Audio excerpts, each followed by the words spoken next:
The wind in Wyoming Territory had teeth in the late autumn of 1888, and it gnawed at the edges of Dry Willow with a relentless hunger. It was a high, lonesome sound that scoured the plains, funneling dust the color of rust through the gaps in split rail fences and rattling the single pane of glass in the general store's window. The land was thirsty, the air was thin, and the season was turning with the graceless shudder of an old man settling into a hard chair. Eli McKenna felt the change in his bones. He stood on the porch of the Circle M ranch house, a solitary figure watching the sun bleed out behind the jagged peaks to the west. At 38, he was a man carved from the land itself, lean and weathered, with eyes the pale, distant blue of a winter sky, a jagged scar, a silvery map of past pain, cut from his left temple down to his jawline, a souvenir from the blizzard that had taken his wife, Sarah, a year ago. The cold had marked him, inside and out.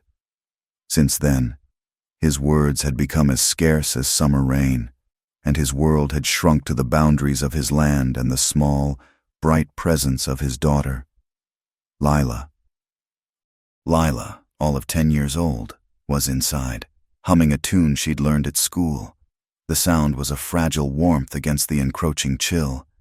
Eli's gaze softened. For her, he would face any wind, any winter. But this year felt different. The air tasted of grit and something more unsettling, a trouble that had no name. The trouble had a name, and it was Victor Hale. Hale owned the town's pawn shop and land office, 2 establishments that fed off misfortune like buzzards on a carcass. He dressed like a gentleman from back east, with a waistcoat and a gold watch chain, but his smile never reached his eyes. Those eyes were always calculating, assessing the worth of land, cattle, and a man's desperation. He was a patient predator.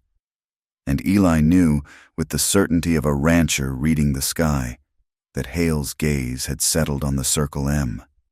The news had reached the ranch that morning, carried by a rider from a neighboring spread. The weekly supply wagon, carrying flour, salt, coffee, and winter goods from Cheyenne, had been hit in the Dry Willow Canyon. Not a clean robbery by road agents, but a messy, vicious affair. The driver was beaten, the wagon was overturned, and the supplies were either stolen or scattered to the unforgiving winds. Now, ranchers who had been counting on those provisions were in a bind, and right on cue, Victor Hale had stepped into the void, at the Horseshoe Saloon, over the grim silence of men nursing their whiskeys. Hale had made his offer. He had a private stockpile of goods. He announced, brought in by his own foresight. He would be willing to extend credit to his neighbors, of course. A simple note, a signature, and a rate of interest that would make a man's blood run cold. Eli had been in town, listening from the doorway of the mercantile. He had watched as a few desperate men, their faces grim, had shuffled toward Hale's office. He saw the flicker of triumph in Hale's eyes. When Hale's gaze met his, the man had offered a smooth, inviting nod. Eli had given him nothing back but a flat stare before turning on his heel and riding out of town. He would sooner eat leather than be caught in Victor Hale's paper cage. But the wind that chased him home carried the scent of a sandstorm, a harbinger of the hard winter to come. He was a proud man, but pride couldn't fill a larder or keep his daughter warm. Miles away, in the one-room structure that served Dry Willow as both church and schoolhouse, Nora Hart was trying to fence out the world's harshness with the power of the written word. At 25, she was new to the territory, a stark contrast to the rough landscape. She had a quiet voice and a steadfast gaze that had been forged in a life of being overlooked. Born to a family with more books than money, she had faced the subtle condescension of city folk who found her too plain, too serious, too lacking in the requisite social graces. Wyoming was a new start, a place where a person's worth, she hoped, was measured by their resilience, not their pedigree. The schoolhouse was simple, smelling of pine boards, chalk dust, and the wild sage that grew outside. Sunlight streamed through the tall windows, illuminating the earnest, smudged faces of her pupils. Among them was Lila McKenna, a small, quiet girl with her father's serious blue eyes. She sat in the front row, her worn but clean calico dress a testament to a father's clumsy care. She rarely spoke, but her attention never wavered. Nora saw a deep well of intelligence and sensitivity in the child, and her heart went out to her. Nora carried a leather-bound journal everywhere, its pages filled with lesson plans, observations, and the private thoughts that kept her sane in this isolated place. Today, she was reading a poem about the changing seasons, her voice a calm current in the restless room. The lesson was interrupted by a sharp rap on the door. It was Beatrice Albright, wife of the man who owned the small silver mine, come to collect her son, Thomas, Mrs. Albright was a woman who wore her husband's wealth like a suit of armor, her expression pinched with a permanent air of disapproval for a world that failed to meet her standards. "Thomas, we are leaving," she announced, her voice cutting through the quiet. Her eyes swept the room, pausing with disdain on Lila. "Goodness," she said, "just loud enough for everyone to hear. Does that child own any other dress? It is a shame. What happens to children without a mother's guidance? So unkempt." A flush of red crept up Lila's neck, and her small shoulders slumped. The other children shuffled their feet, sensing the cruelty in the air. Nora felt a familiar fire ignite in her chest. She had been the subject of such casual dismissals her entire life. She set her book down gently on her desk. "Mrs. Albright," she said, her voice soft but clear as a bell. "Lila's dress is clean, and her mind is one of the brightest in this room. That is what matters within these walls. A mother's guidance is a precious thing, to be sure, but a father's love is just as powerful a force." Beatrice Albright's jaw tightened.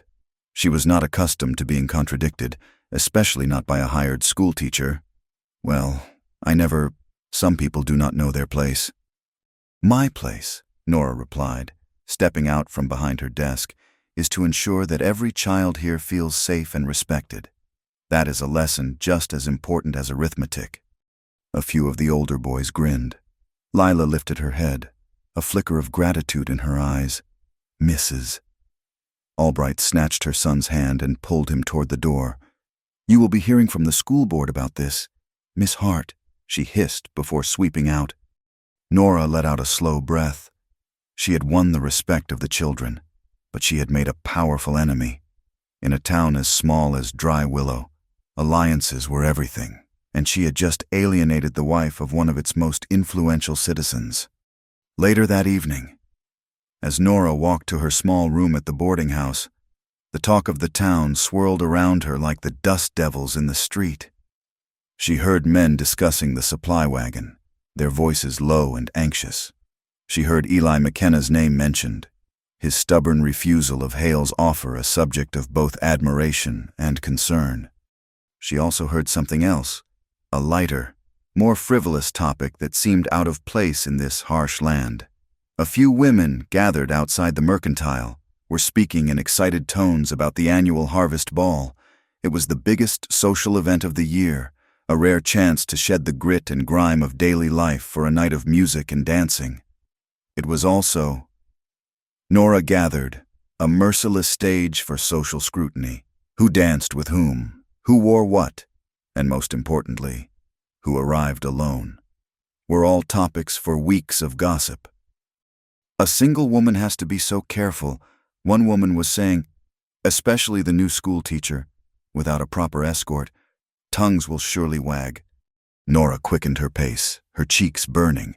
She had not given the ball a moment's thought. She had no dress, no connections, and certainly no escort. She felt a familiar sense of isolation, of being an outsider looking in. Just as she was nearing the boarding house, a smooth voice stopped her. "Miss Hart, a moment of your time."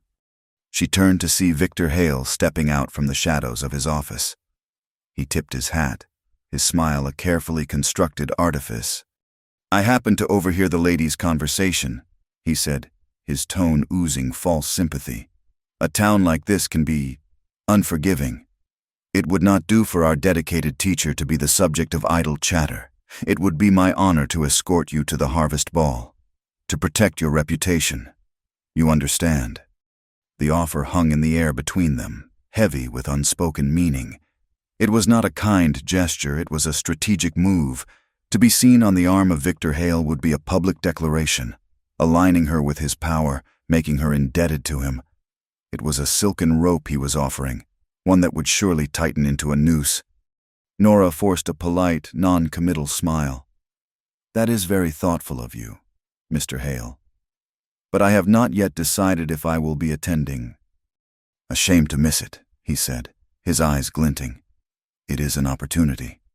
One never knows what useful friendships might be forged." He let the words hang there, a veiled threat wrapped in the guise of advice. She gave a slight nod. "I will keep that in mind. Good evening." She turned and walked away, feeling his gaze on her back. When she reached the safety of her room, she leaned against the closed door, her heart pounding. The wind howled outside, a lonely, mournful sound that echoed the turmoil in her own heart. She was trapped between the disapproval of the town's elite and the predatory attentions of its most dangerous man. Outside, the first grains of a gathering sandstorm began to pit against the windowpane, a stark reminder that in Dry Willow, every storm, both in the sky and in the hearts of men, arrived without mercy. The cold front that had been threatening the high country for days finally broke, bringing not snow, but a wind that stripped the last stubborn leaves from the cottonwoods and carried a taste of iron. Victor Hale rode into the Circle M yard looking as if the wind would not dare to disturb a single hair on his head. He dismounted from his sleek bay mare, a creature as out of place among the working ranch horses as Hale was among the men who rode them. Eli watched him from the porch, his hand resting on the smooth wood of the railing.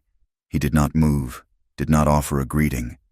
He simply waited, a block of granite in the path of a snake. Lila was inside, visible through the window, practicing her letters at the kitchen table. The sight of her made the muscles in Eli's jaw tighten. "McKenna," Hale said, his voice a smooth stone skipping across a frozen pond. "A hard wind today. I trust you and the little one are prepared for the winter." "We manage," Eli said. The words were clipped, short. "I am sure you do," Hale continued, stepping onto the porch, uninvited. He exuded an expensive scent of bay rum and wool, a smell of town, of money. But fortitude does not always fill a barn. "I come as a neighbor. A concerned neighbor." He reached into the inner pocket of his coat and produced a folded piece of paper, yellowed and creased with age. "I was reviewing some old accounts at my office. It seems a small matter was left unresolved." He unfolded the paper. It was a promissory note. Eli recognized the delicate, looping signature at the bottom immediately. Sarah. It was the signature of his wife. A wave of cold, far more bitter than the wind, washed over him. He remembered a time, 2 winters ago, when the fever had taken hold of her, and the doctor from Cheyenne had cost a fortune. He had been out on the range, fighting a blizzard, and she had handled it. She had never told him she had gone to Hale. "This note, for supplies and cash, was signed by your late wife," Hale said, his voice dripping with false sympathy. "The original date of repayment has long since passed, but in light of your recent tragedy, the previous holder of the note was lenient. I have since acquired it." Eli took the paper. His thumb brushed over the signature, a ghost of a touch. He looked at the date. It was wrong. He was certain it was wrong. The ink was slightly darker, the numbers a fraction thicker than the rest of the script. It had been changed. He knew it in his gut, but it was a feeling, not a fact. There was no way to prove it. "She would have told me," Eli said, his voice low and rough. "Perhaps she did not wish to worry you," Hale suggested. "The amount, with the accumulated interest, is significant. I would hate to have to place a lien on your livestock, especially with the holiday season approaching." He let the threat hang in the air, a poisoned ornament. "I am a reasonable man. Settle the debt before Christmas, and we will have no trouble." Eli's hands curled, threatening to crush the fragile paper. He wanted to smash the man's smug face, to drive him from his land, but he looked past Hale, through the window, and saw Lila dip her pen in the inkwell. He could not afford a fight that he might lose, not when she was the price. He folded the note carefully and handed it back. "You will have your money." Hale's smile was thin, victorious. "I never doubted it. McKenna, a man of your character always meets his obligations." He tipped his hat and walked back to his horse, leaving Eli alone on the porch with the bitter wind and the memory of his wife's secret shame. The next day at the schoolhouse, the tension was a palpable thing. Beatrice Albright had evidently shared her version of events with her circle, and Nora Hart felt the chill of their collective disapproval. The day's lessons were punctuated by the aggressive scrape of Thomas Albright's boots on the floorboards. He was emboldened, a small tyrant testing the limits of his power. The incident happened during the penmanship lesson. Lila McKenna, her brow furrowed in concentration, was carefully forming her letters, her tongue sticking out from the corner of her mouth. Her book was her pride, the pages neat and free of smudges. Thomas, sitting behind her, saw his opportunity, with a smirk to his friends. He nudged his inkwell with his elbow, sending a wave of dark blue liquid cascading across Lila's open page. Lila let out a small gasp. The ink spread quickly, a black stain of malice, obliterating her careful work. Tears welled in her eyes, but she did not make a sound, a habit learned from a life of quiet endurance. Nora saw the whole thing. Her voice cut through the ensuing snickers. "Thomas Albright, stand up." The boy stood, a defiant look on his face. "It was an accident, Miss Hart." "Was it?" Nora said, walking to his desk. She looked from his smug face to the ruined page, then to Lila's trembling chin. "An accident is something we feel sorry for." "You do not look sorry. Thomas, you look pleased." She turned to the rest of the class. "Destroying another person's work, another person's property, is not an accident. It is a choice. It is theft. You have stolen the hard work Lila put into this page." She picked up Lila's ruined book. "You will apologize, Thomas, not to me, to Lila, and you will do it now, in front of everyone." Thomas paled. "My mother said—" "I do not care what your mother said," Nora stated, her voice unwavering. "In this school, we are guided by what is right, not by who has the most money or the loudest voice. Apologize." The boy stared at her, his defiance crumbling under her steady gaze. He mumbled a sullen "Sorry," while looking at the floor. "Look at her when you say it," Nora insisted. Thomas lifted his eyes, met Lila's for a brief second, and muttered again. "I am sorry." "Thank you," Nora said. "You will stay after your lessons and clean every inkwell in this room. Perhaps that will teach you to be more careful with them." The incident solidified the battle lines. Nora knew a complaint to the school board was now not a possibility, but a certainty. She was fighting for her principles, but she feared she was fighting a losing battle. That afternoon, needing to feel a part of the town beyond the schoolhouse walls, Nora went to Miller's Mercantile. The store was a warm, cluttered haven, smelling of coffee beans, leather, and cinnamon. She was looking for a spool of thread when the bell above the door announced another customer. It was Eli McKenna.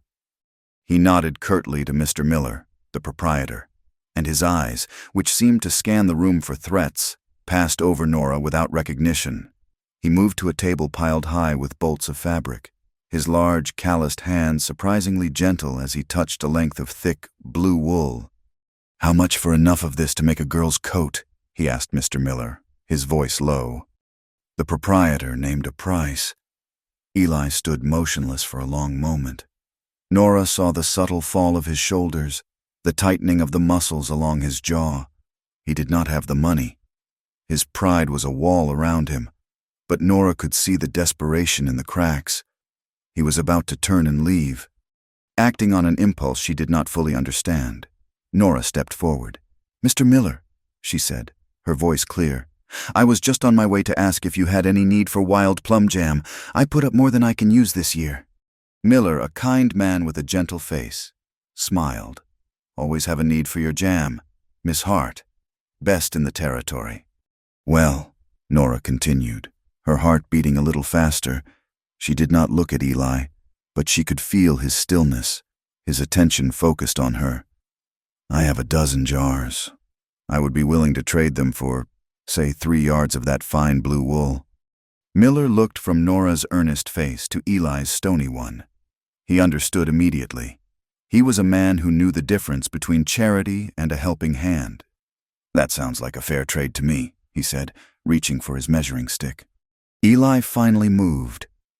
He turned his head and looked at Nora, truly looked at her for the first time. His pale blue eyes were startlingly direct, filled with a mixture of surprise, suspicion, and something else she could not name.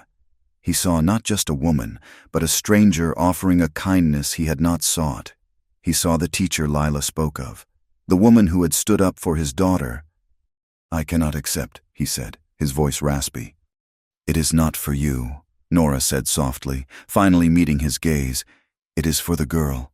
Winter is coming." She gestured to the jars in her basket. "And this jam will just go to waste otherwise. It is a simple trade. No debt, no interest." The last words hung in the air. A flicker of understanding passed through his eyes. He knew she was not just talking about jam. He gave a slow, almost imperceptible nod. "Thank you, ma'am. Thank you." While Miller cut the cloth, Nora saw the way Eli's gaze kept drifting to it, a look of profound relief on his weathered face. And in that moment, she saw past the silent, scarred rancher to the devoted father who would swallow his pride for the sake of his child. It was a glimpse of the tenderness he kept hidden from the world. As she left the store, the world seemed a little less bleak, but her hope was short-lived. Tacked to the post outside the mercantile was a brand-new flyer, its print bold and cheerful. It was an invitation to the annual harvest ball. As she stood there, 2 women passed by, their voices carrying on the wind. "That is the schoolteacher," one whispered. "The one who thinks she is too good for our ways. I wonder who would be foolish enough to take her to the ball." Just then, Victor Hale stepped out of his office. He saw her looking at the flyer and gave her a knowing smile. "You see, Miss Hart," he said, his voice a low purr. "A lady requires a gentleman in a town like this. My offer still stands." He tipped his hat and walked on, leaving her standing alone in the biting wind, the town's judgment and his sinister proposal tightening around her like a cage. A child's forgotten shawl was a small thing, but in a land where winter waited for no one, it was reason enough. 2 days after the encounter at the mercantile, Nora found Lila's woolen shawl folded neatly on a school bench. It was a simple, hand-knitted thing, yet Nora knew the warmth it represented. With the wind picking up and the sky the color of a dull pewter bowl, she felt a duty to return it. She borrowed a gentle mare from the livery stable and rode out of Dry Willow, the small package tied to her saddle. The ride to the Circle M was a lesson in humility. The world opened up, vast and indifferent, the town shrinking to a collection of insignificant boxes behind her. The wind was a physical presence, pushing against her, whispering of isolation. She followed the wagon ruts that served as a road, her eyes scanning the horizon. When the ranch finally came into view, it looked like a small, defiant outpost against the enormous landscape, a testament to human stubbornness. She saw him before he saw her. Eli McKenna was on the roof of the long, low barn, a silhouette against the gray sky. He was balanced precariously, wrestling with a loose section of wooden shingles that the wind was trying to peel away like a scab. He moved with a slow, deliberate economy, his body braced against the gusts, a hammer in his hand. There was no wasted motion, only a grim focus on the task. Nora dismounted, tying the mare to a hitching post. The wind tore at her skirts and whipped strands of hair across her face. "Mr. McKenna," she called out, her voice thin against the gale. He stopped, turning his head slowly. He looked down, his expression unreadable from that height. After a moment, he drove one last nail home with 2 powerful strikes and began to make his way carefully down the roof ladder.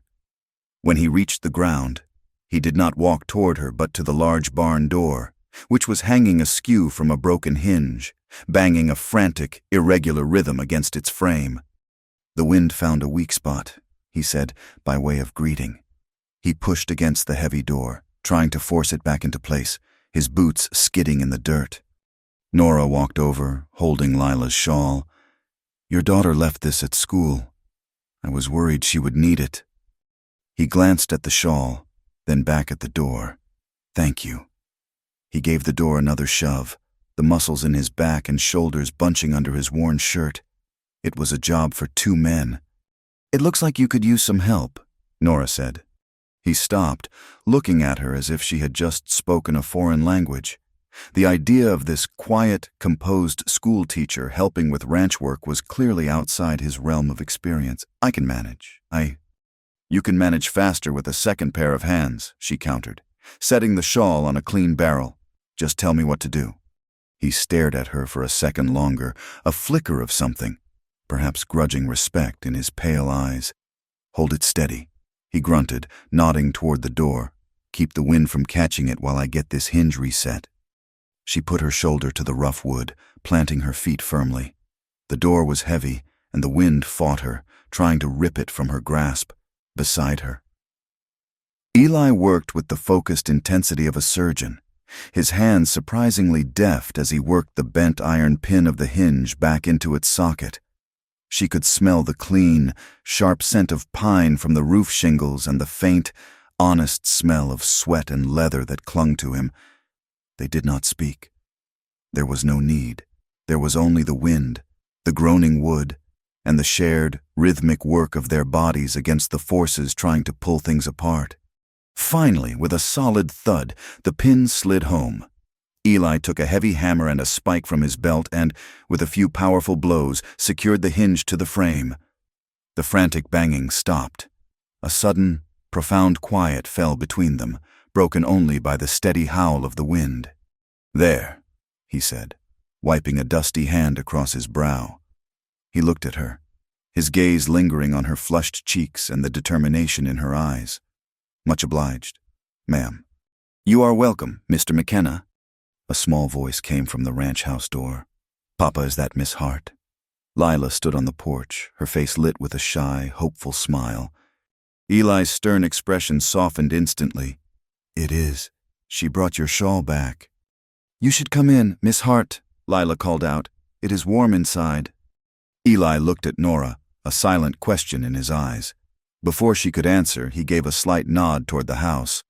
"The coffee is black and strong. It is the least I can offer." The inside of the ranch house was simple, clean, and filled with a surprising warmth. A fire crackled in the stone hearth, and the air smelled of wood smoke and brewing coffee. Eli poured 2 tin cups of the steaming liquid while Lila watched Nora with wide, curious eyes. They sat at the small kitchen table, the same one where Eli's world had been upended by a piece of paper.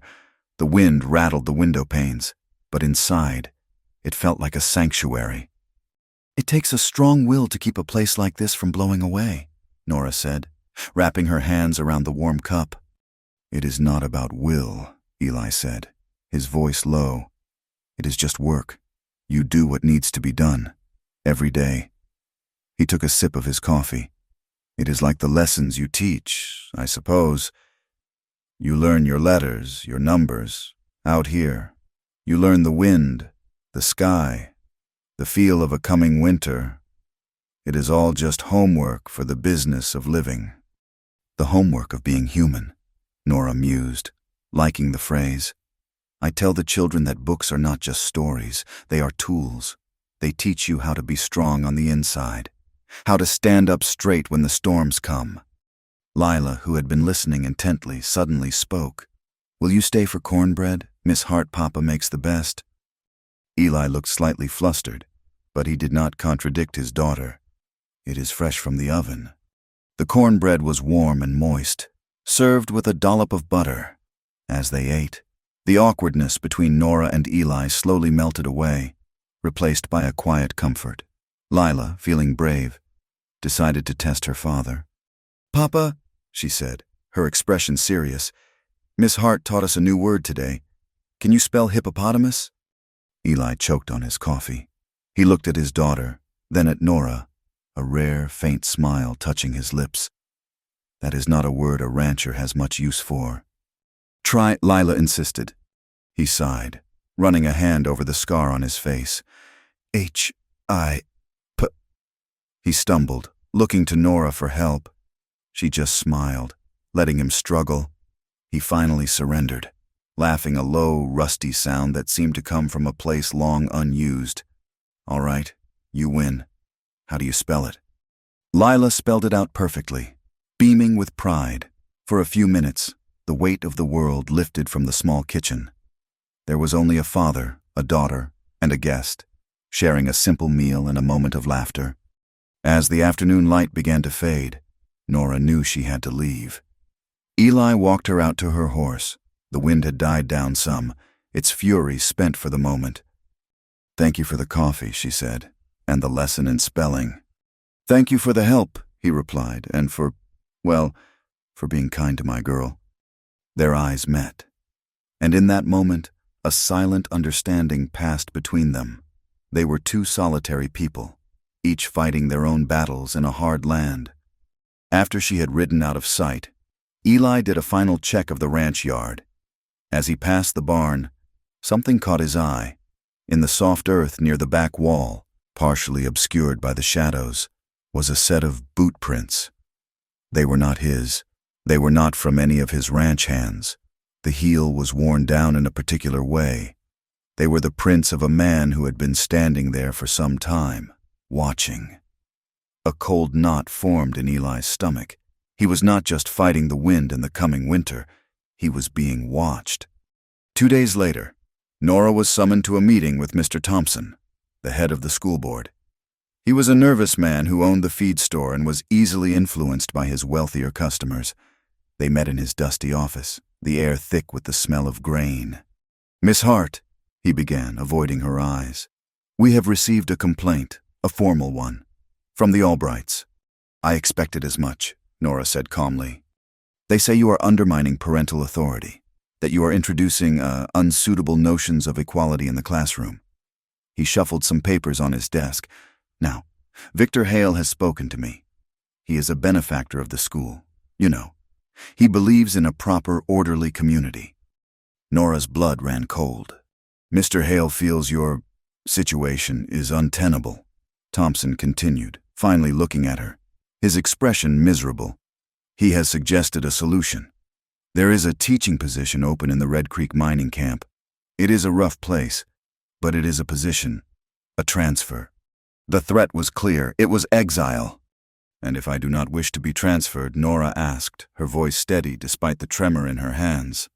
Thompson sighed. Mr. Hale also mentioned the harvest ball. He said he had invited you. He believes that if you were to attend with him, it would show the community that you are willing to align yourself with the town's leadership. It would smooth things over. The complaint would likely disappear. The choice was laid bare: public submission to Hale, or professional ruin. She was being offered a cage, elegantly wrapped in the language of community spirit. Nora stood up. Thank you for your time, Mr. Thompson. She walked out of the office, her head held high, her mind racing. She would not be Hale's pawn. She would not be driven out. She would make her own move. That night, the night before the harvest ball, the town held its weekly evening market. Lanterns cast a warm, flickering glow over the main street as ranchers and townsfolk haggled over produce and traded gossip. Nora walked through the crowd, her purpose a cold, hard stone in her chest. She was not looking for jam or fresh eggs. She was looking for a stubborn, quiet rancher with pale blue eyes. She was going to ask for help, not as a victim, but as a potential ally. She found him near the blacksmith's stall, inspecting a set of horseshoes. She took a deep breath and walked toward him. The town hall had shed its skin of civic severity for the night. What was usually a place of stern benches and dusty legal notices was now a cavern of golden light and rustic cheer. Strings of dried corn and bright orange pumpkins lined the walls, and the air, thick with the scent of pine boughs and beeswax, buzzed with a warmth that had nothing to do with the pot-bellied stove glowing in the corner. Oil lamps, dozens of them, were hung from the rafters, their small individual flames joining together to push back the vast, cold darkness of the Wyoming night. They cast a soft, flickering glow on the faces of ranchers and miners, merchants and their wives, all of them eager to seize this one night of reprieve from the relentless grind of frontier life. Nora Hart stood just inside the doorway, feeling as though she had crossed a border into a foreign country.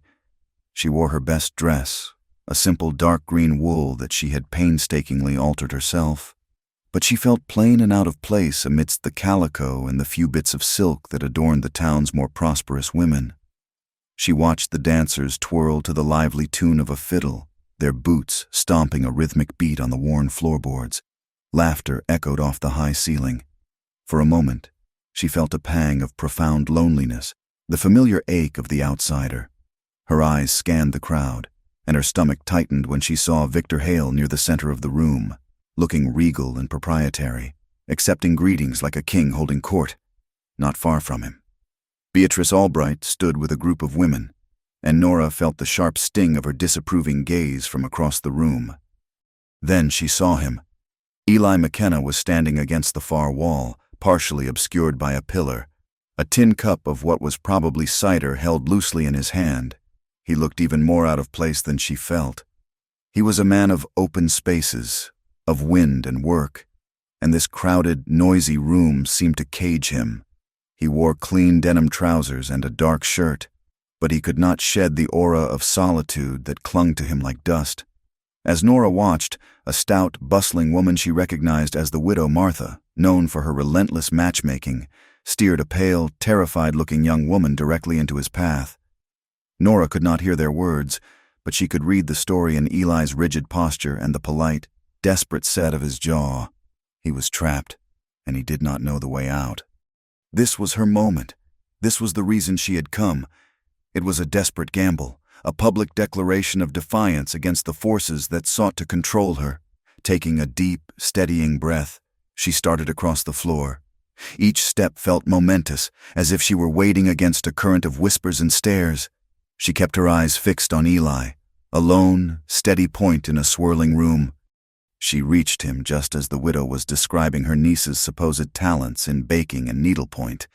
Eli's eyes, distant and haunted, flickered toward Nora, and a hint of recognition, of surprise, registered in them. "Excuse me," Nora said, her voice quiet but firm. The widow and her niece turned, startled by the interruption. Nora ignored them, her attention focused entirely on the tall, silent man before her. His presence was overwhelming up close. He was a solid piece of the landscape, weathered and unyielding. She could see the fine lines etched around his eyes, the tension in the scar that marked his face. Her courage almost failed her. She drew on the memory of Lila's hopeful face, of Victor Hale's smug smile, of the threat of exile to a desolate mining camp. Her voice was barely a whisper, trembling slightly but clear in the small space between them. "Can you be my date for one day?" The question hung in the air. The widow gasped. Eli simply stared at her, his expression unreadable. For a terrible second, she thought he would refuse, that her gamble had failed spectacularly. He seemed to be looking not at her, but through her, his mind miles away. Then, slowly, something shifted in his gaze. He was not processing the implications, not weighing the social consequences. He was a drowning man, and she had just thrown him a rope.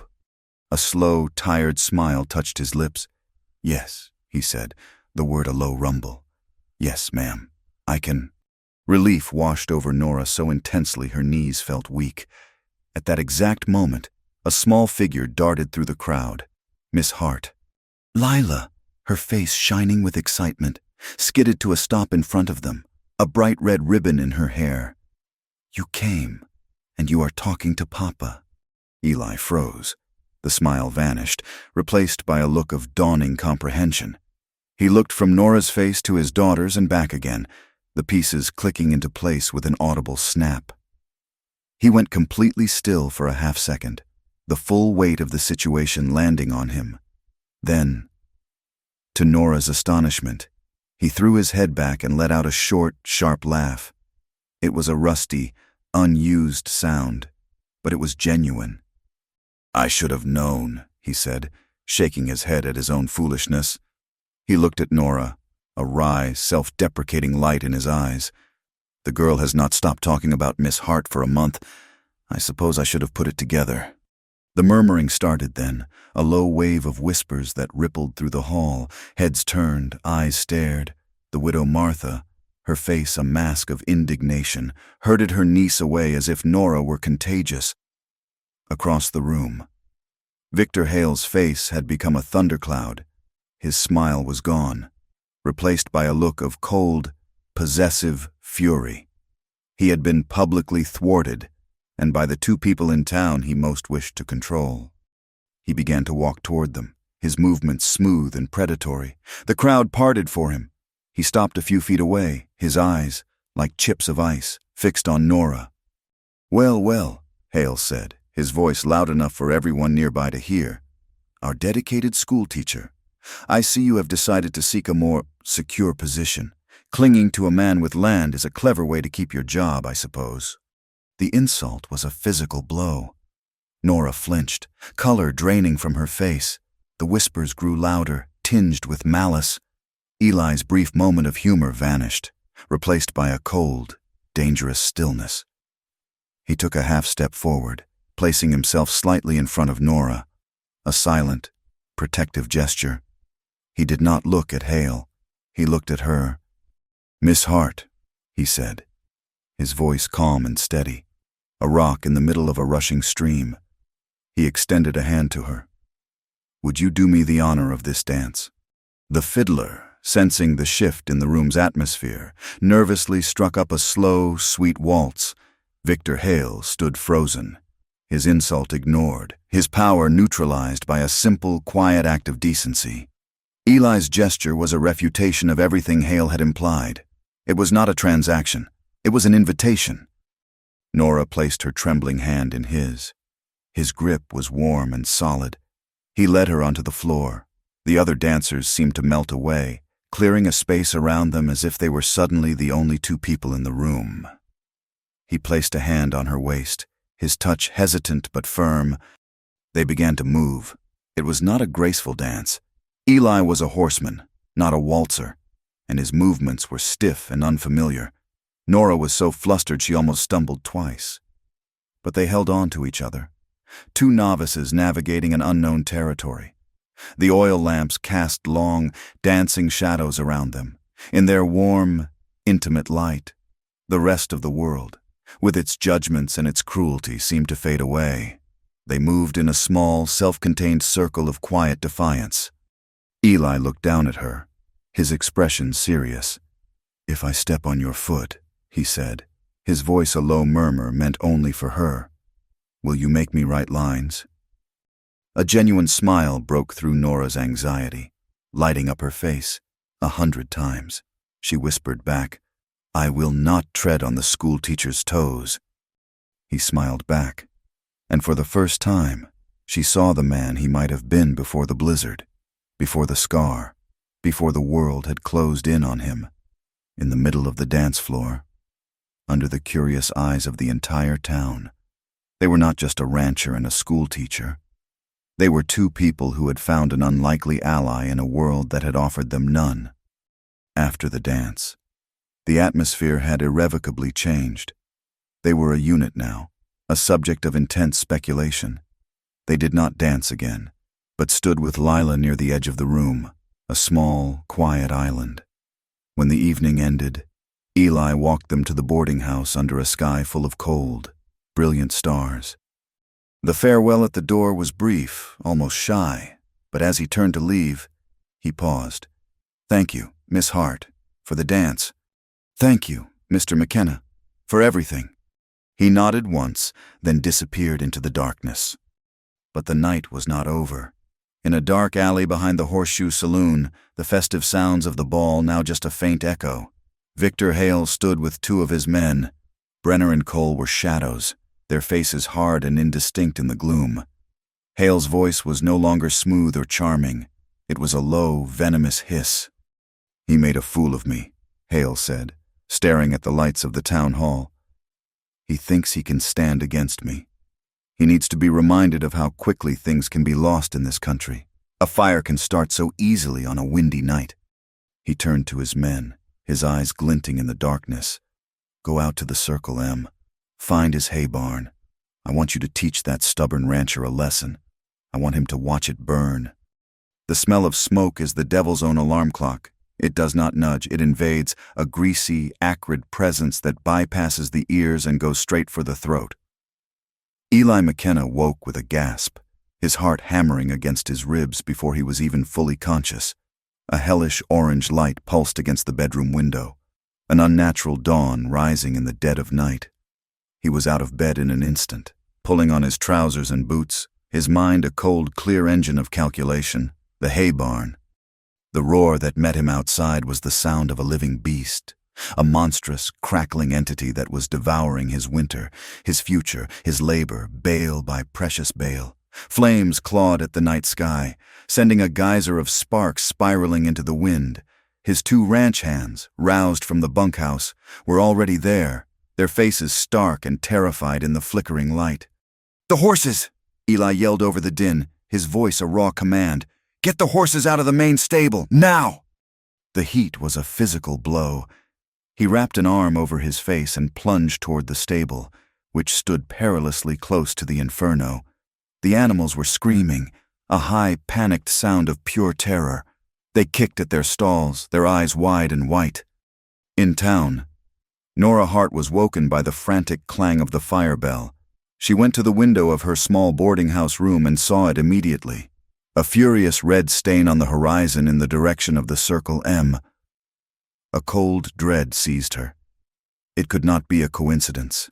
The dance, the defiance, the public humiliation of a powerful man, and now this. She dressed in a frenzy, her fingers fumbling with the buttons on her dress. When she got downstairs, the street was already alive with activity. Men were running toward the livery, shouting for the pumper wagon, while others formed a ragged bucket brigade. She did not hesitate. She joined the line of people running toward the light. By the time she reached the ranch, the scene was one of controlled chaos. Eli was a figure carved from smoke and determination, leading a terrified mare out of the stable while one of his men wrestled with another. The air was thick with ash and the smell of burning hay.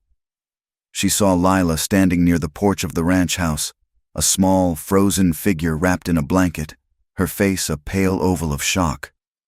A few other figures were huddled with her, the wife and two small children from the neighboring homestead, who had come to help. Nora ran to them. "Lila," she said, her voice calm and steady as she knelt, putting her hands on the girl's trembling shoulders. "It is all right. Your father is getting the animals safe." The wind, which had been fanning the flames, suddenly shifted, its howl changing from a roar to a high, vicious shriek. It carried not just smoke, but something else, a biting, impossible cold. Sparks, once flying away from the house, now arced dangerously toward its dry wooden shingles. Eli saw it. He yelled to one of his men, "The roof! Get water on the house roof!" Nora knew they could not stay. The fire was one danger, the smoke another. "Lila," she said, making her voice an anchor in the storm of noise and fear. "We are going to go somewhere safe. To the schoolhouse. It is strong." She looked at the other woman. "All of you, we need to get the children away from this smoke." The woman nodded, her eyes wide with fear, and gathered her own children. Nora took Lila's hand, her small fingers cold as ice, and led her small, frightened flock away from the fire and into the growing darkness. They had not gone a quarter mile when the first snowflakes began to fall. They were not the gentle, picturesque flakes of a winter postcard.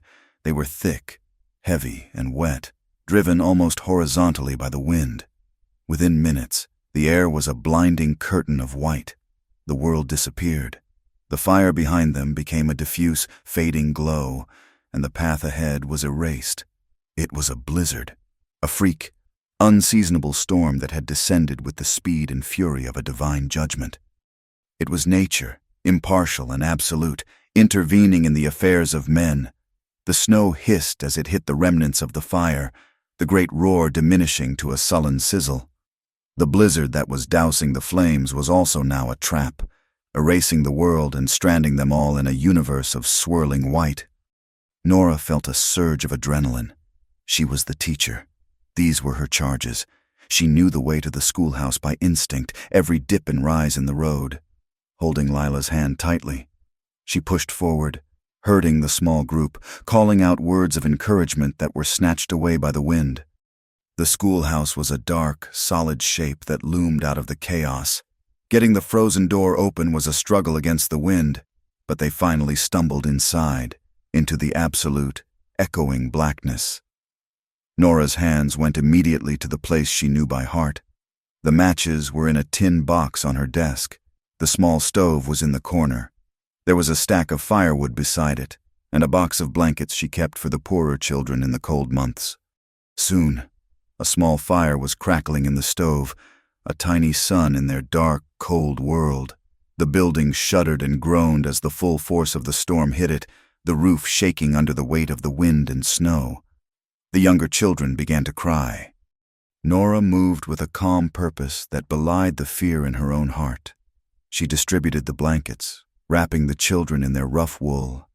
She found a small stash of dried apples she kept in her desk and gave one to each child. Then she gathered them close to the stove. "We are going to sing," she announced, her voice cheerful. "Singing keeps you warm, and it keeps your breathing strong." She began a simple round, a song about a farmer and his dog. At first, the voices were small and shaky, but she persisted, her own clear voice leading the way. Slowly, hesitantly. The children joined in. Their small, wavering chorus was a fragile shield against the monstrous roar of the storm outside. Back at the ranch, the fire was all but out, smothered by the snow. Eli and his men, along with the neighbor, stood exhausted, covered in a mixture of ash and ice. The hay barn was a blackened, skeletal ruin. "My wife, my children, the neighbor, a man named George," said, his voice ragged with panic. "They were with that school teacher." "She is smart," Eli said, his voice raw. "She would have taken them to the school. It is the safest place." He looked into the blinding wall of snow. He had to be sure. He grabbed a lantern. "I am going after them." As he started into the storm, he saw a figure stumbling through the drifts toward him. It was Brenner, one of Hale's men. The man's face was twisted in a snarl of frustration and rage. He had not counted on a blizzard. "Where is she?" Brenner bellowed, his voice barely audible over the wind. "Where is the teacher? Hale wants to talk to her." Eli stepped in front of him. George and the ranch hands moved to flank him, 4 exhausted, angry men facing one. "You have no business here," Eli said, his voice flat and cold, "and no business with her." Brenner looked from face to face, seeing the grim resolve there. He had come to intimidate a lone woman, not to face a wall of furious men. He was an arsonist, not a fighter. Panic flashed in his eyes.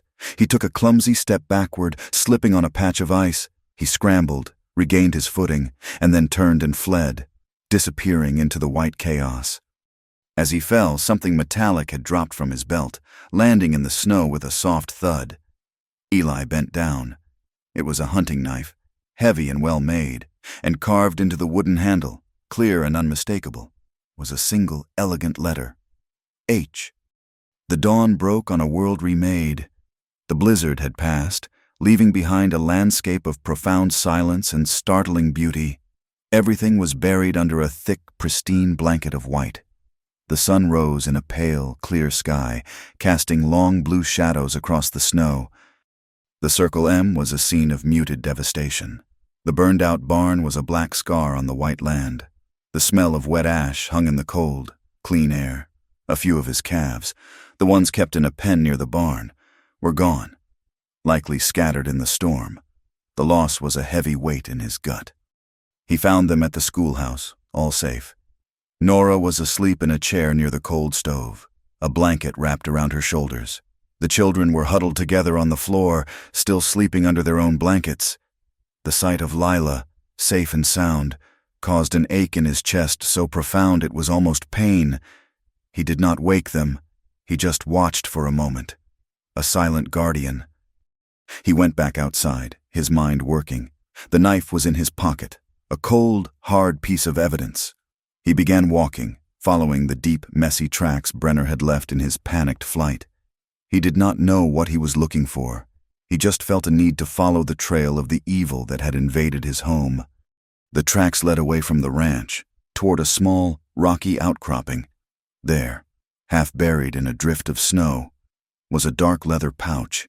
It must have fallen from Brenner's saddlebag as he fled. Eli picked it up. It was heavy, oilskin, meant to keep its contents dry. He unbuckled the strap. Inside was not money, but papers. He unfolded one. It was a map of his own land, the Circle M. But the boundary lines were wrong. They were drawn in a different ink, subtly shifted, shaving off a full section of his western grazing land, the section with the only year-round stream. Tucked in with the map was a set of forged deeds and land claims. Eli stood there, in the cold morning light, the pieces of the puzzle falling into place, the promissory note, the fire, the intimidation. It was not just about a debt. It was never just about the debt. It was a systematic, calculated plan to steal his land, to break him and drive him out. He looked back at his ranch, at the smoking ruin of his barn, and then toward the town, where the schoolhouse stood as a silent, temporary sanctuary. A cold, hard certainty settled over him. He had spent a year hiding from the world, nursing his grief in isolation, but his world had been invaded. His daughter had been threatened. He could not hide anymore. The time for solitude was over. The time for a fight had come, and he knew, with a certainty that was as clear as the winter sky, that he would not be fighting it alone. The day after the storm was a day of quiet accounting. While Eli tallied his losses, a barn, a winter's worth of hay, a handful of calves, Nora was taking her own inventory at the schoolhouse. She was putting her small, orderly world back together, sweeping away the last traces of their night as refugees. It was in a dusty ledger of school board expenses that she found the next piece of the puzzle. An entry for the purchase of new slates, dated 6 months prior, had been altered. The original date was crossed out and a new one, just 2 months ago, was written in. The handwriting was a precise, elegant script she recognized from town documents. It belonged to the town clerk, a man known to be in Victor Hale's pocket. But it was not just the handwriting that made her stop, a piece of chalk frozen in her hand. It was the way the numbers of the new date were formed, with a slightly heavier, more deliberate pressure of the pen. It was identical to the altered date on the promissory note Eli had shown her. She felt a jolt, a sudden, sickening moment of clarity. This was how Hale operated. Not with brute force alone, but with the quiet, insidious power of a pen, turning truths into lies, rewriting history, one doctored document at a time. She took the ledger and went to find Eli. He was reinforcing a fence near the ruin of his barn, his movements slow and weary. She laid the open book on a fence post, her finger pointing to the altered date. She did not need to explain. He saw it instantly. He looked from the ledger to the leather pouch containing the fraudulent map, his jaw set like stone. Brenner's tracks led toward Dry Willow Canyon, he said, his voice a low growl.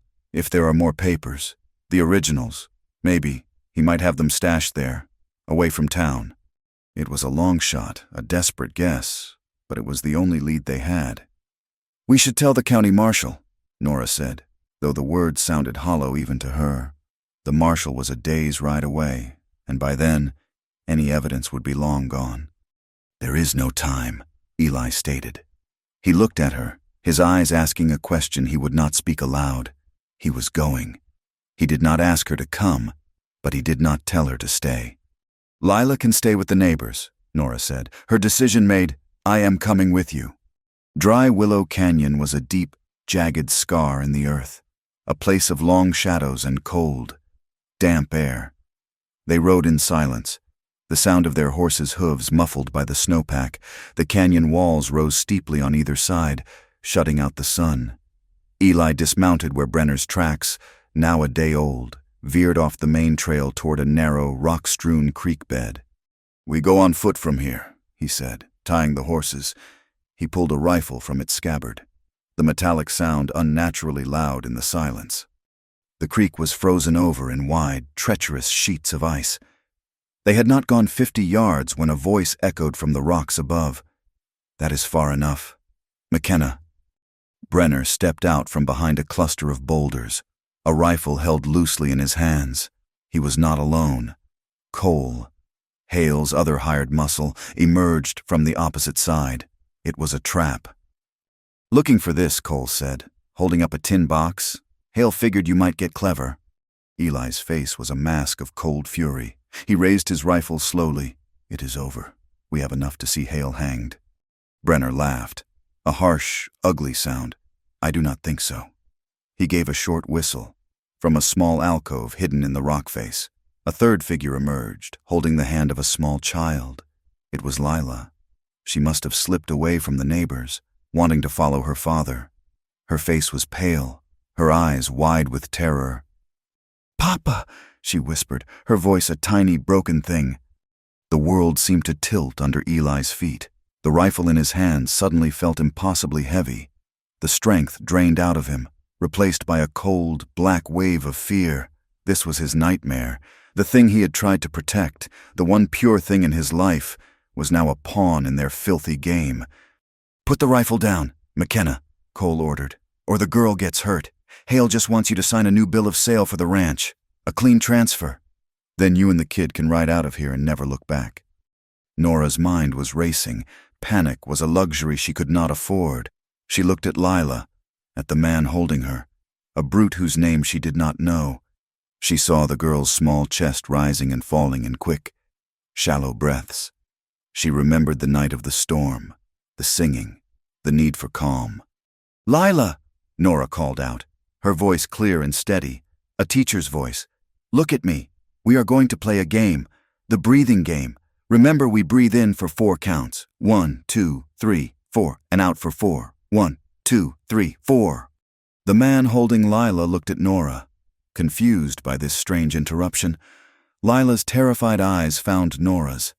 She gave a small, jerky nod and began to mouth the numbers, her breathing evening out. "Keep counting," Nora said, her gaze unwavering. At the same time, she began to walk slowly to her left, away from Eli, drawing Brenner's attention. "That is it. Lila, you are doing so well. In 2, 3, 4. It was the opening Eli needed. While Brenner was distracted by Nora, Eli lunged, not at Brenner, but at Cole, the man closest to Lila. It was not a graceful fight. It was a desperate, brutal explosion of a father's rage. He crashed into Cole with the force of a maddened bull, driving him back against the icy rocks. They went down in a tangle of limbs, grunting and struggling. "Now, Lila, run!" Nora screamed. The man holding Lila was startled by the sudden violence. His grip loosened for a fraction of a second. It was enough. Lila tore her hand away and scrambled across the ice toward Nora. Brenner, seeing his plan unraveling, raised his rifle. He did not aim at Eli, who was locked in a life-and-death struggle with Cole. He aimed at the running child. Nora threw herself in front of Lila, shielding the girl with her own body, expecting the searing impact of the bullet. But the shot never came. Eli, in his struggle with Cole, had managed to slam the man's head against the rock. Cole went limp. Eli surged to his feet and threw himself at Brenner just as the man was pulling the trigger. The rifle discharged, the shot going wild, echoing like a thunderclap through the canyon. The two men fell, their momentum carrying them onto the slick surface of the frozen creek. Brenner, his eyes wide with panic, flailed, his heavy boots finding no purchase. He slid, scrambled, and then with a cry of terror, he went over the edge of a steep, rocky embankment, disappearing from view. Eli lay on the ice, gasping for breath. Nora ran to him, Lila close behind her. He was bruised, his knuckles were bleeding, but he was alive. He pulled Lila into his arms, burying his face in her hair, his whole body shaking with the aftermath of terror and rage. A slow, deliberate clapping sound came from the mouth of the canyon. Victor Hale stood there, a pistol in his hand. He looked from the scene on the ice to the tin box lying near Cole's unconscious form. "A spirited performance," Hale said, his voice cold and calm, "but ultimately pointless. You have nothing, McKenna, no proof, just a dead man's word against mine." Eli slowly got to his feet, keeping Lila behind him. Nora stood beside him, her hand finding his, her fingers lacing through his own. "You are wrong," Eli said, his voice low and steady. He raised his free hand and fired a signal flare into the sky. It shot upward with a whoosh, exploding in a brilliant burst of red against the pale blue sky. Hale laughed. "Who do you think is coming to save you?" "There is no one." But then they heard it. The thunder of hoofbeats. A dozen riders, maybe more, appeared at the canyon entrance, their faces grim, their rifles ready. George, the neighbor, was at their head, along with other ranchers from the valley, men who had listened to Eli's story and seen the proof in the fraudulent map. They had seen their own potential ruin in his. Hale's smile faltered. His eyes darted around, looking for an escape that did not exist. It was Nora who stepped forward. In her hand she held the school ledger and the leather pouch Eli had found.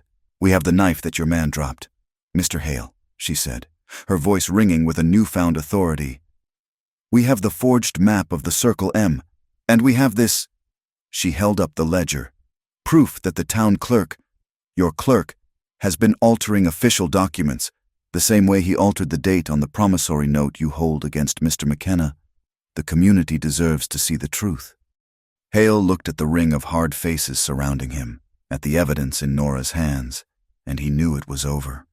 His power, built on paper and fear, had crumbled. Later, as the sun began to set, casting long purple shadows across the snow, they found shelter in the main stable at the Circle M, the only large structure left standing. The county marshal was on his way. Hale and his men were under guard. Lila was safe inside the house with George's wife. The adrenaline had faded, leaving behind a bone-deep weariness and a trembling chill that had nothing to do with the cold. They stood in the quiet darkness of the stable, the air smelling of horses, hay, and cold leather. The familiar, comforting sounds of the animals shifting in their stalls was a soothing balm. "I was so scared," Nora confessed, her voice barely a whisper. She wrapped her arms around herself, but she could not stop shivering. Eli turned to her. In the dim light, the scar on his face seemed less a mark of violence and more a line of sorrow. "When I saw him holding Lila," he said, his voice thick with emotion, "I thought my heart would stop. I have spent a year trying to keep her safe by keeping the world out. I was wrong. The world comes for you anyway." He looked at her, his eyes full of a raw, unguarded gratitude.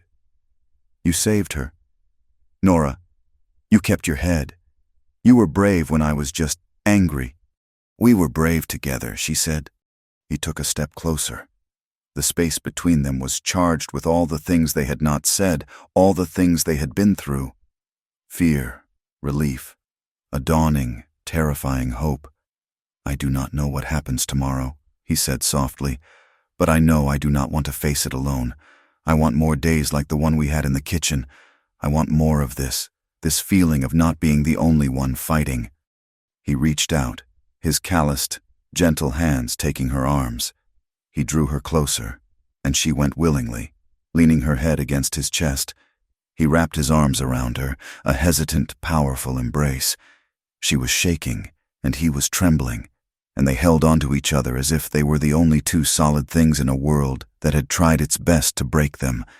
It was not a kiss of passion, but something deeper, an embrace of profound, soul-weary relief.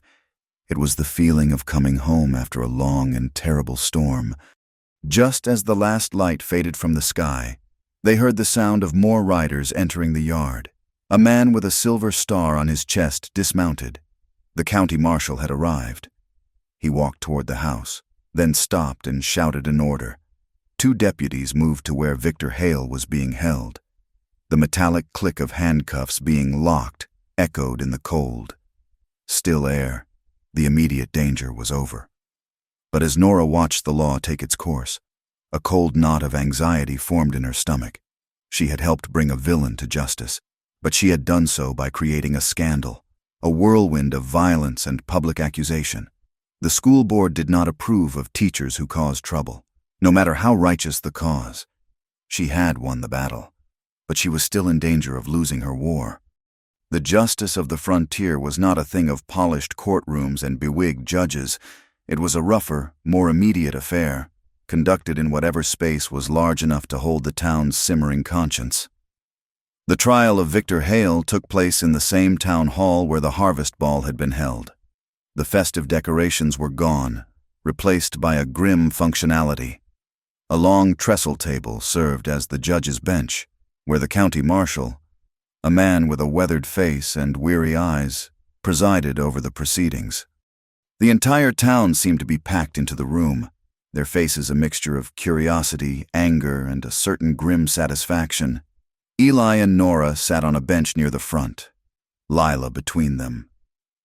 Eli was a silent, solid presence, his gaze fixed on Victor Hale, who sat beside his lawyer, a slick man brought in from Cheyenne. Hale still wore his fine clothes, but they seemed ill-fitting now, a costume that could no longer hide the rotten core of the man. The evidence was laid out piece by piece, the knife with the telltale initial, the fraudulent map, the school ledger with its altered dates, but the turning point came when the town clerk, a small, bird-like man named Silas Croft, was called to testify. He trembled as he took his seat, his eyes darting nervously around the room, avoiding Hale's cold stare. Under the marshal's patient questioning, Silas began to unravel. He spoke of small favors at first, then larger sums of money, of threats against his position, of a web of obligation and fear that Hale had woven around him over the years. When the promissory note, the one bearing Sarah McKenna's name, was placed before him, he finally broke. "He made me do it," Silas whispered, the words a torrent of guilt. "The original note was from 2 years prior, and nearly paid. He had me change the date, add interest. He said it was just business. He said McKenna was a stubborn fool who needed to be taught a lesson." He buried his face in his hands, his shoulders shaking with sobs. "I never wanted to hurt anyone." A low murmur went through the crowd. The paper cage Hale had built was now collapsing on top of him. The lawyer from Cheyenne could do little more than object weakly. The evidence was overwhelming, the confession damning. Victor Hale was found guilty of fraud, conspiracy, and incitement to arson. As the deputies led him away, his mask of composure finally shattered, his face a contorted mess of fury and disbelief. In the days that followed, something remarkable happened in Dry Willow. The town, which had so often seemed a place of sharp edges and sharper tongues, began to heal itself. One morning, a wagon loaded with freshly cut timber pulled into the Circle M yard, driven by George, the neighbor. Behind him came another, and another. Men from a dozen different homesteads. Men Eli had previously known only by sight, arrived with hammers, saws, and a quiet determination. They had taken up a collection, donating wood, straw, and their own hard labor to rebuild what had been destroyed. Eli stood, stunned, as the men began to work, the sounds of sawing and hammering a chorus of unexpected fellowship. He tried to thank them, but the words caught in his throat. George clapped him on the shoulder. "A man does not stand alone out here." "Eli," he said simply, "sometimes we just need a reminder of that." For the first time in over a year, Eli did not feel like a solitary man against the world. He was part of something larger, a community bound not by law, but by a shared, unspoken code of mutual survival. Nora, however, had one more trial to face. Her summons from the school board came a week after Hale's conviction. She walked into Mr. Thompson's office to find the full board assembled. Beatrice Albright was there, her face a mask of cold propriety. "Miss Hart," Mr. Thompson began, his voice laced with discomfort, "while the board acknowledges the unusual circumstances of the past few weeks, we cannot ignore the fact that you have been at the center of a great deal of public turmoil. A teacher is expected to be a model of quiet decorum, not a participant in manhunts and public accusations. Beatrice Albright spoke up, her voice sharp. She has brought scandal upon this school. She has behaved in a manner utterly unbecoming of an educator of young minds. She has filled the children's heads with notions of defiance. Before Nora could defend herself, there was a knock at the door. It opened to reveal a small delegation of parents, the very people whose opinions Beatrice Albright claimed to represent. There was the blacksmith's wife, a farmer and his spouse, and several others, their faces scrubbed, their clothes simple but neat, and at the front of the group, holding her father's hand, was Lila. "We heard about this meeting," the blacksmith's wife said, her voice steady, "and we came to speak for our teacher." One by one, they told their stories. They spoke of Nora's kindness, of the extra lessons she gave, of the way she treated every child with the same respect, regardless of their family's wealth. Then they spoke of the fire and of the storm. "That woman," the farmer said, his voice thick with emotion as he pointed at Nora, "she saved our children. While the rest of us were fighting a fire, she was fighting a blizzard. She led them through that blinding snow to safety. She kept them warm and calm while the roof was shaking over their heads. That is not a scandal. That is courage." Then Lila stepped forward. She was not shy or hesitant. She stood straight and looked directly at the members of the board. "Miss Hart taught us how to be brave," she said, her small voice clear as a bell. "She taught us to breathe when we are scared. She sang to us in the storm. She stood in front of me when a bad man pointed a gun. A teacher is supposed to teach you things that matter. Miss Hart taught us how to live." Silence filled the room. Beatrice Albright sat speechless, her arguments undone by the simple, powerful truth spoken by a child. Mr. Thompson cleared his throat, a strange, new expression of respect on his face. He looked at the other board members, who nodded in agreement. "Miss Hart," he said, his voice firm, "it appears this board has been misinformed as to the nature of your character. In light of this testimony, the complaint against you is dismissed. Furthermore, we would be honored if you would accept the position of official head teacher for Dry Willow, with a modest increase in your salary, effective immediately." The last weeks of the year passed in a blur of hopeful activity. The new barn at the Circle M rose from the ashes, a symbol of resilience. The cold deepened, but the chill of fear and suspicion that had gripped Dry Willow had thawed. As the year drew to a close, the town prepared for its annual Festival of Lights, a simple tradition to mark the turning of the season and to hold back the long, dark nights of winter. On the evening of the festival, the main street was transformed. An oil lamp was hung outside every home and business, their collective glow casting a warm, golden light that turned the snow-lined street into a magical corridor. The whole town was out, their breath pluming in the frigid air, their faces happy. Nora stood with Lila, watching the children play. She saw Eli across the street, talking with some of the other ranchers. He looked different. The hard, solitary shell he had worn for so long had cracked. He was still quiet, still reserved, but he met the gazes of his neighbors, and he even managed a small, genuine smile. Later, the marshal, acting as the town's master of ceremonies, stood on the steps of the mercantile and called for quiet. He thanked everyone for their hard work and community spirit. Then, to Nora's surprise, he called out another name. "I think we would all like to hear a few words from Eli McKenna." A wave of applause went through the crowd. Eli looked utterly horrified. He shook his head, but George and the other men good-naturedly pushed him forward. He stood on the steps, his hands shoved deep in his pockets, looking intensely uncomfortable. He cleared his throat, his gaze sweeping over the expectant faces until it found Nora's. "I am not a man who is good with words," he began, his voice low and hesitant, but carrying in the still night air. "I am better with fences and livestock." He paused, searching for the right thing to say. "This has been a hard year. For a long time, I thought the best way to get through it was on my own. I was wrong. He took a deep breath.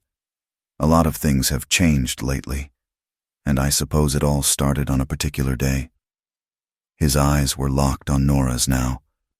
A private message being sent across a crowded street. I am grateful for many things. For my neighbors. For my daughter. He swallowed hard, and I am grateful that someone, on that day, asked me a question. The crowd, understanding his meaning, broke into warm, knowing laughter and applause.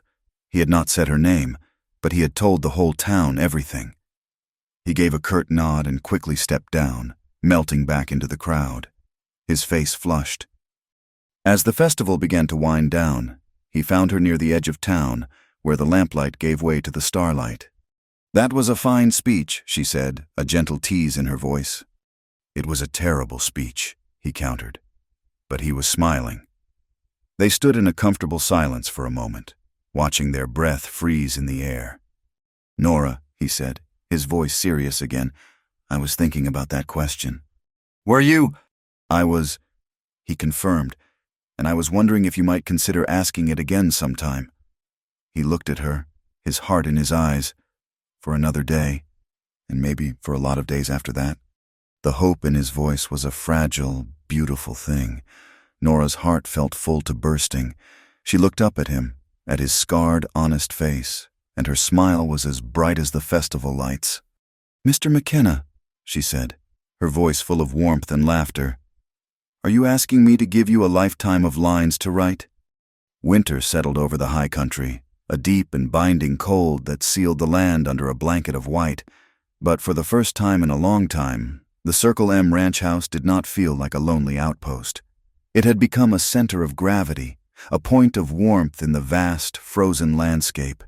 The seasons turned, the snows melted, and the world awoke to the tender green of a Wyoming spring.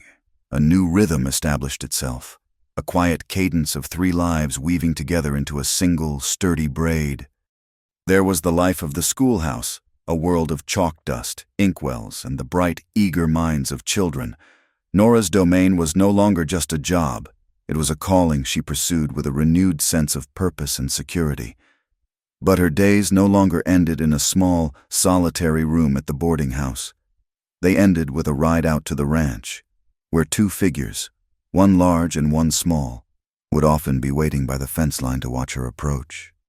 There was the life of the new barn, a magnificent structure that smelled of fresh-cut pine and sweet hay. It stood as a monument to community, its beams and posts a testament to the neighbors who had raised it. Eli worked there from dawn until dusk, his hands and heart once again fully engaged in the labor of his land. But his work was different now. It was punctuated by moments of stillness, when he would lean on a pitchfork and watch Nora and Lila planting a small vegetable garden near the house, their heads bent close together, their laughter carrying on the gentle spring breeze. He was no longer just a man working to survive. He was a man working to build a home. And then there was the life of the kitchen. This was the heart of it all. It was the place where the 3 distinct worlds converged.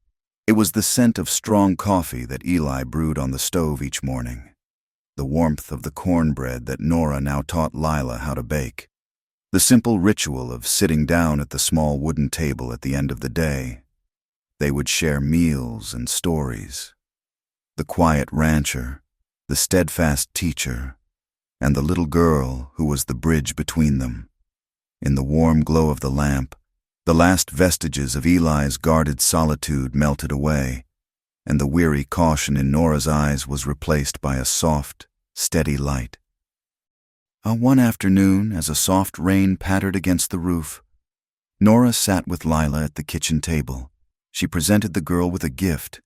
It was a small book, bound in smooth, dark leather, with a sheaf of clean, empty pages inside. It was very much like the journal Nora herself always carried. "This is for you," Nora said softly. "It is a place to keep things." Lila ran her fingers over the cover. "What kind of things?" "Good things," Nora replied, her voice gentle. "This land can be hard, and sometimes The days can feel long and difficult. It is easy to forget the good parts. So, I want you to make a promise to me, every day, before you go to sleep. I want you to think about your day and find one good thing that happened, no matter how small, and I want you to write it down on one of these pages." She handed Lila a freshly sharpened pencil. "It does not have to be a long story, just a few words, a reminder, so that when you feel sad or discouraged, you can open this book and see that your life is full of good things." Lila looked at the empty page, her brow furrowed in concentration. She thought for a long time. She thought about the new barn and the new calf that had been born that morning. She thought about the spelling bee she had won at school. Then, her face broke into a slow, beautiful smile. She bent over the book and, in her careful, deliberate script, she wrote her first entry. She showed it to Nora. The sentence was short and simple. It read, "Today." Papa laughed out loud. The sun was setting on a day in late summer, painting the vast Wyoming sky in strokes of fiery orange and deep, bruised purple. Eli and Nora walked hand in hand to the top of a small hill that overlooked the Circle M on one side and the town of Dry Willow on the other.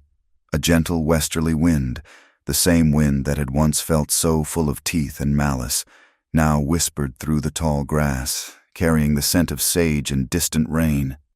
They stood in silence for a while, watching the lamps begin to flicker on in the town below, each small light a tiny star of hope in the gathering twilight. The new barn stood proud and strong, its roof a dark, solid line against the vibrant sky. The ranch house was a beacon of warmth, a thin curl of smoke rising from its chimney. "It is hard to believe how much has changed," Nora said, her voice soft. "When I first came here, this all just looked so empty, so harsh." "The land does not change," Eli said, his thumb gently stroking the back of her hand. "It is just what you build on it that makes the difference." He looked down at their joined hands, then at her face, his expression full of a quiet, wondering gratitude. "You built something here, Nora, something I had forgotten was possible." She leaned her head against his shoulder, and they watched as the last sliver of the sun disappeared behind the mountains. The world was quiet, peaceful. The ghosts of the past year had finally been laid to rest. What remained was a hard-won peace, a future that was not guaranteed to be easy, but one they would face together. Nora tilted her head, looking up at him, a playful, gentle light in her eyes. "Eli," she asked, her voice a soft murmur on the breeze, "what if tomorrow, I ask you again, can you be my date for one day?" A slow smile spread across his face, a genuine, easy smile that reached all the way to his pale blue eyes. He turned to her, his gaze full of a love that was as solid and enduring as the mountains around them. "Nora Hart," he said, his voice low and certain, "any day you ask is a holiday to me."